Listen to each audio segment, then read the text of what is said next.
Ating simulan ang umaga ng mga balitang dapat nating malaman sa 774 Balita Ngayon. 30 minutong pag-uulat ng mga impormasyon at pangyayari sa loob at labas ng bansa. 774 Balita Ngayon. Kasama sina Joel Malasakit Mangorospe at Darlene Olanyo. Kasama ang buong puwersa ng 774 News Team. 774 Balita Ngayon. Sa himpilang pinagkakatiwalaan sa balita at serbisyo publiko. DWWW 774, your ultimate news and music radio. At ngayon, narito ang inyong tagapagbalita.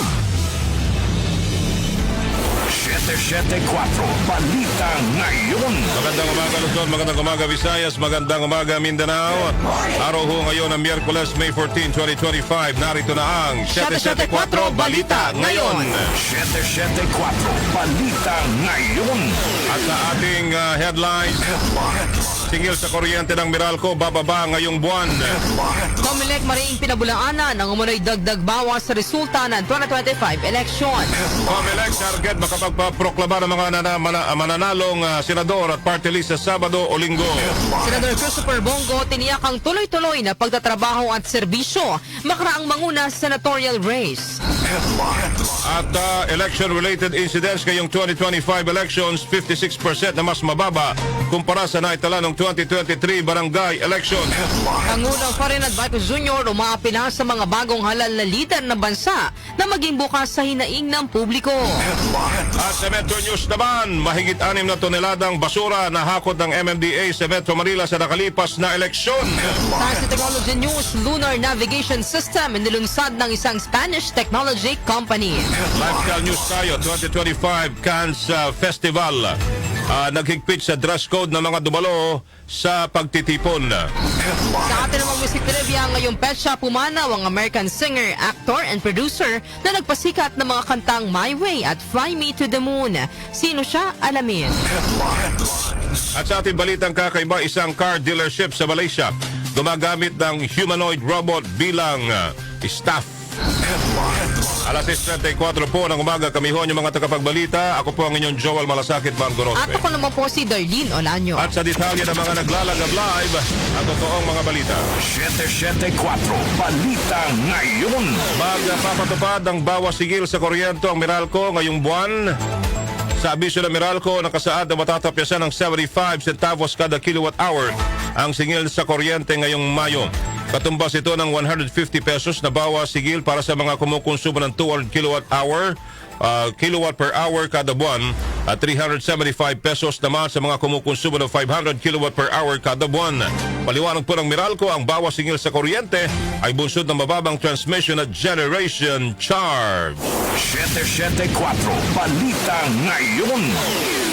Mariing pinabulaanan ni Comelec Chairman George Garcia ang mga paratang na may naganap na dagdag bawas sa resulta ng 2025 senatorial race. Ayon kay Garcia, mayroong mga media outfit na naglabas sa resulta ng eleksyon nang hindi nililinis ang raw data na natanggap nila mula sa media data server. Paliwanag ni Garcia, tanging Comelec lamang ang nakatatanggap ng human readable data, habang ibang mga server ay kinakailangan pa ng ibang program na maglilinis sa mga datos na makukuha na mga ito para maging human readable. Sinabi ni Garcia na ang hindi pagkakalinis sa datos ay humantong sa pagdoble sa resulta ng boto na kalaunay itinama ng ilang media outfit. Inihayag din ni Garcia na kung nais makita ng publiko ang real-time na bilang ng boto ay maaaring dumirekta sa website ng Comelec, subalit hindi anya makikita dito ang ranking, so kung sino ang kasalukuyang nangunguna sa bilangan dahil bawal anyang i-rank ng Comelec ang mga kandidato hanggat hindi nakukumpleto ang bilangan ng boto.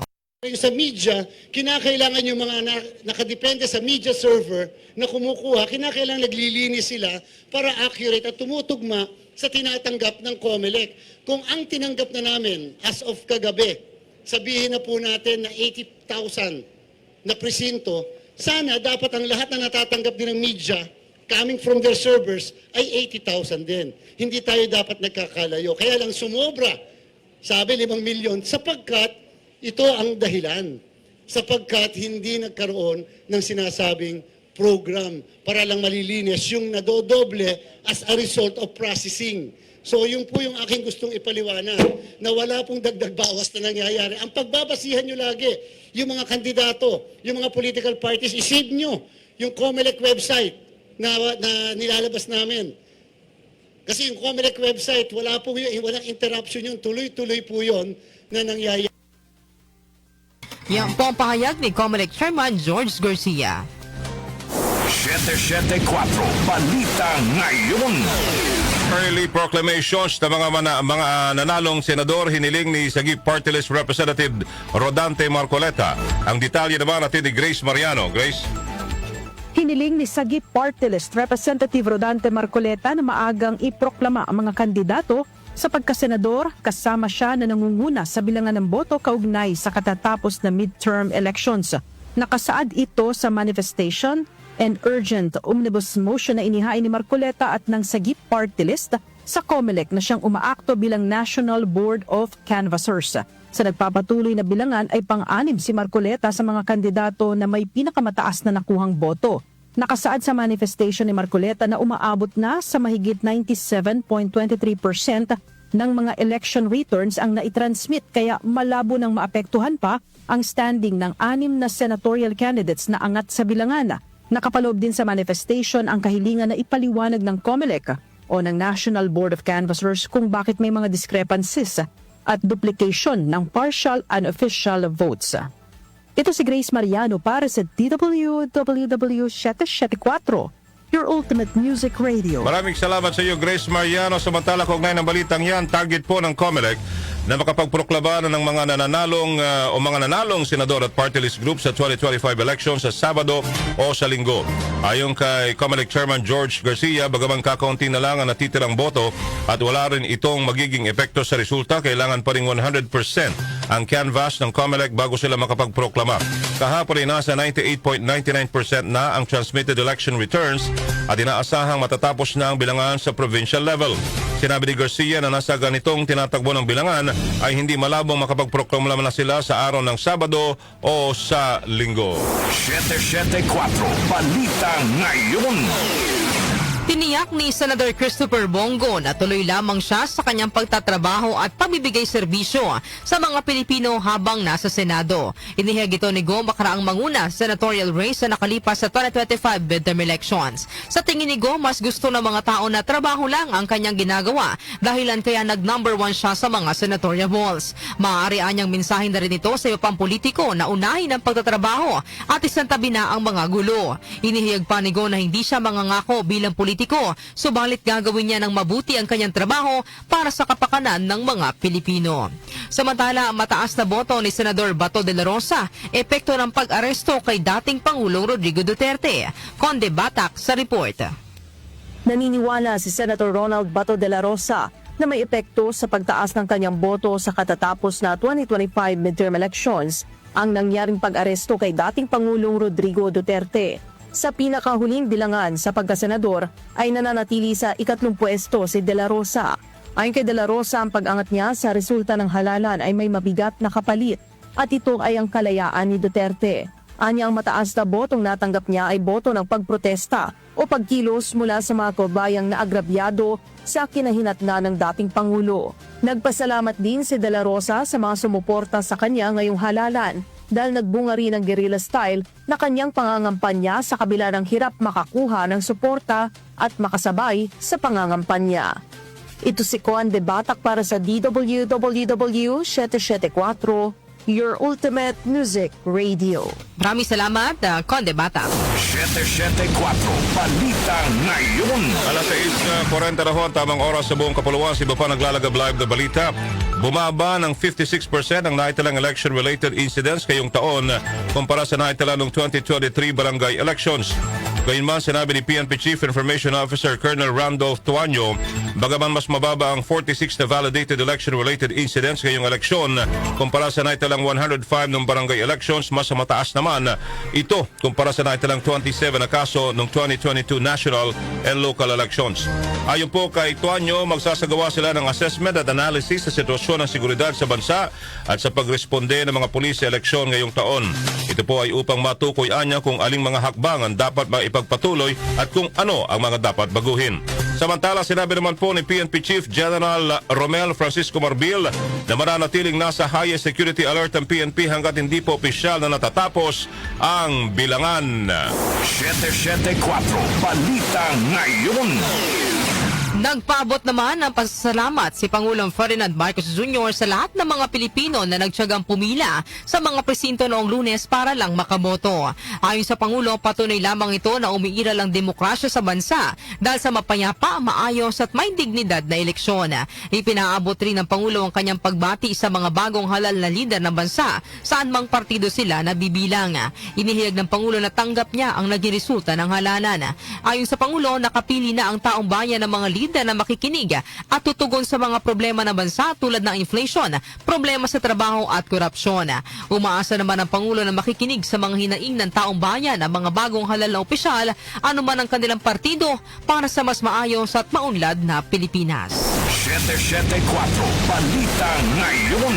Sa oras na alas 6:42 ng umaga, kami pa rin po yung mga tagapagbalita, Joel Malasakin, Manduros. At Darlene Olanyo. At sa iba pang naglalagablay, matotoong mga balita. Metro News. Metro News. Metro News, sa abot po sa 6.1 toneladang basura ang nahakot ng MMDA sa Metro Manila sa nakalipas na eleksyon.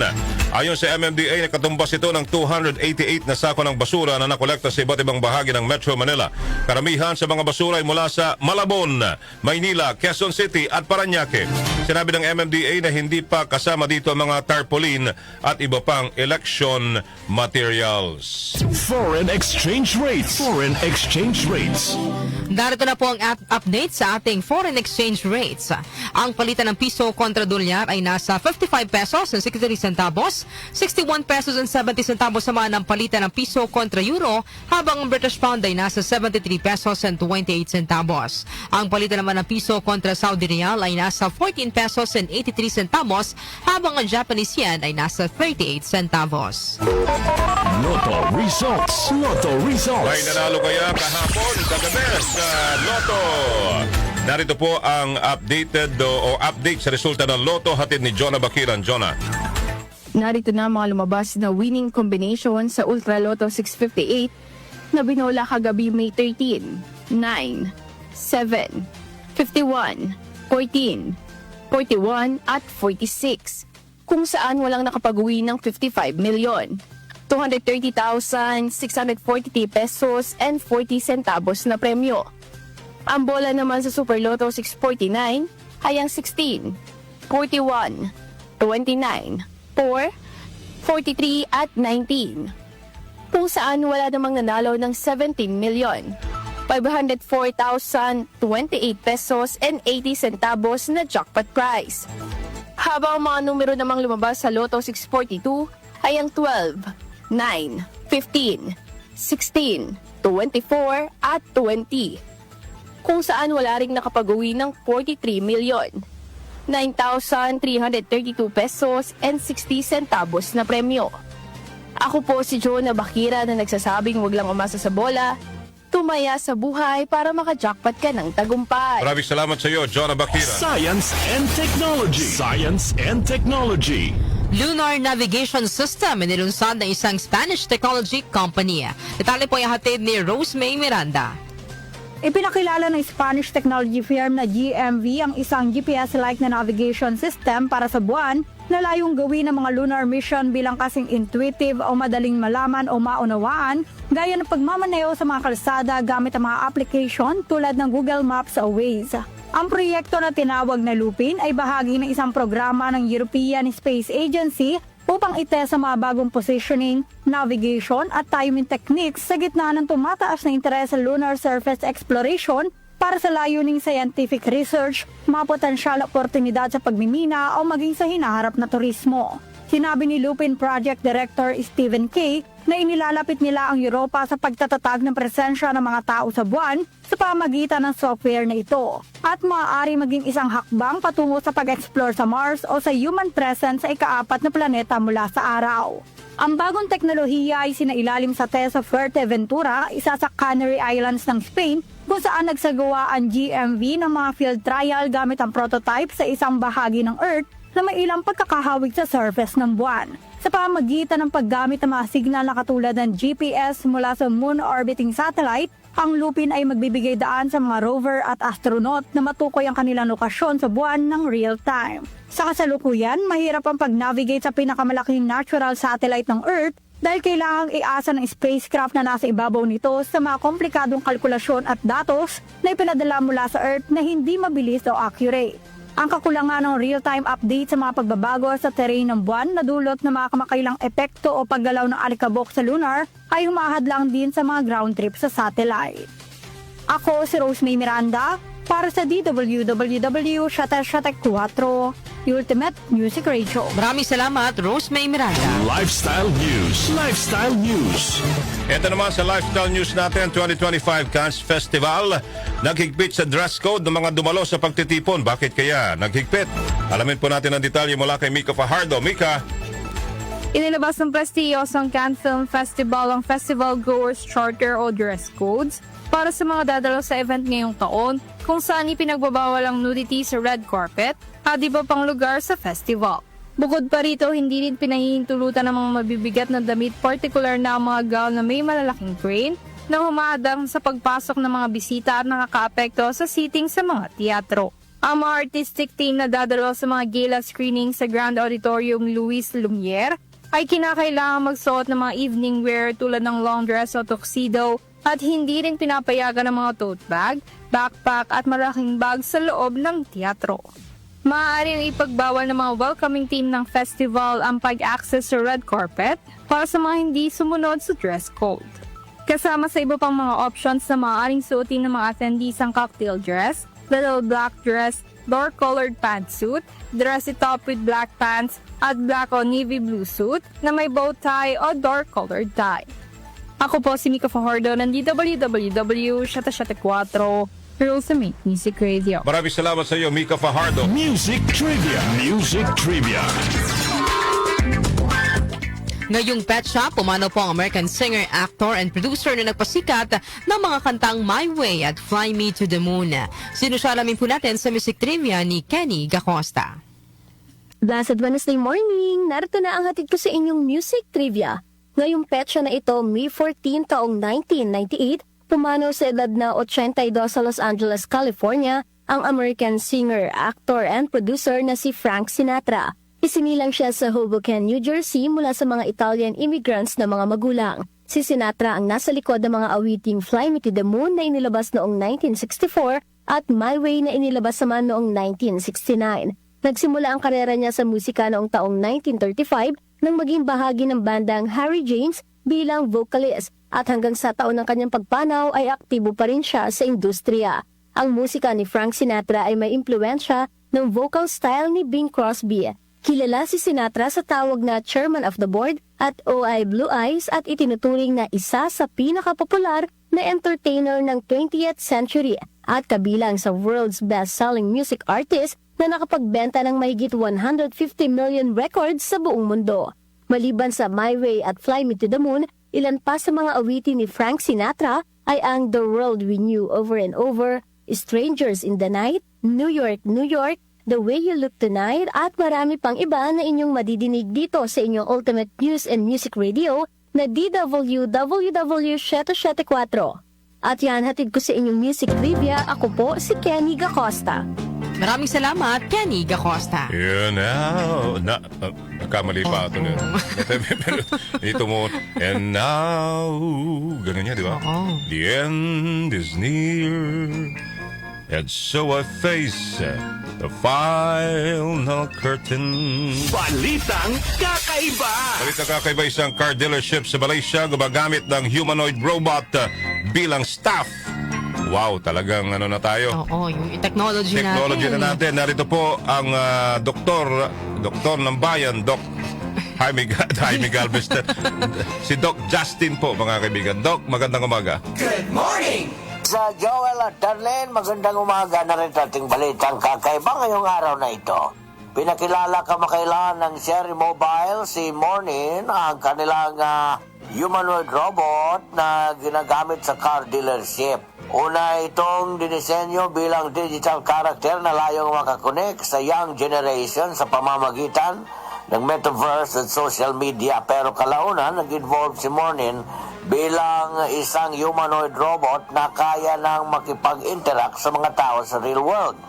Gumagamit naman si Mornin ng multimodal sensing model na kayang makasagap ng accurate gesture at human at command mula sa mga taong makakasalamuhan ito.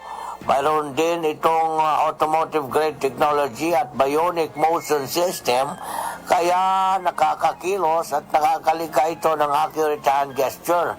Noong 2023, unang ipinakilala sa iba't ibang event si Maureen, pero ngayon lamang 2025, siya pinasok sa commercial service sa isang car dealership sa Malaysia, kung saan siya ginagamit bilang isang fully operational sales assistant at tumutulong sa pagpapakilala sa bagong model ng sasakyan. Nilinaw naman ng Sherry Automotive na bagaman nakakakita, bagaman siya nakakakita na o makikita na sa showroom floor si Morne, ay hindi naman ito layong palitan ng robot ang kanilang mga empleyado, kundi ito ay magsisilbing tulong lamang upang mapagaan ang trabaho ng kanilang mga staff. Kaya yan ang talaga ng teknolohiya, yung labor displacement. At yung AI, malaking bagay na ngayon, Joel, at kaya Correct. yung mga may trabaho, palagaan ang trabaho dahil pagdating ng araw, maging digital ng lahat, yun, mawala ng trabaho, wag naman sana, Okay. Yan ang ating balitang kakaiba ngayong araw na ito. Kasi Doc Justin, Justin na ako. Maraming salamat. Thank you. Thank you, Doc Justin. Yung medyo nakakabahala pagdating ng mga 5 years from now Correct. 10 or years 10 years from now, yung labor force or labor, di ba? Oo, parang laborer, baka mamaya dumating yung panahon na kalaban na rin natin yung mga robot, no? Yung mga diba? humanoid robot sa Parang trabaho. ganun mas gugusto. At least hindi yun sinisweldoan. Pero Correct. although it's kinokontrol pa rin. Correct. Yung nga lang, hindi yung 10 pwedeng maging 5. Or yung 10 pwedeng 3 na lang. Oo, correct. Paano na? Ano na mangyayari sa atin? Di ba? O, ano na kayang mangyayari? Ay, nako. Yan ang problema natin. Nakalaban ho natin ang technology rin. Maganda rin ho yung mga bagong teknolohiya. Pero may disadvantage at advantage ho para naman po sa pangkabuhayan package o tayo hong mga laborer, tayo hong mga manggagawa, mga kaibigan. Okay? At yan po ang kabuuan ng ating balitan ng araw ng Miyerkules sa May 14, May 14, 2025. Kami ho yung mga naging tagapagbalita. Darlene Olanyo. Ako naman po, Joel Gorospe. Ito po ang 774 Balita ngayon. Oras 6:54 in the morning. 774 Balita ngayon.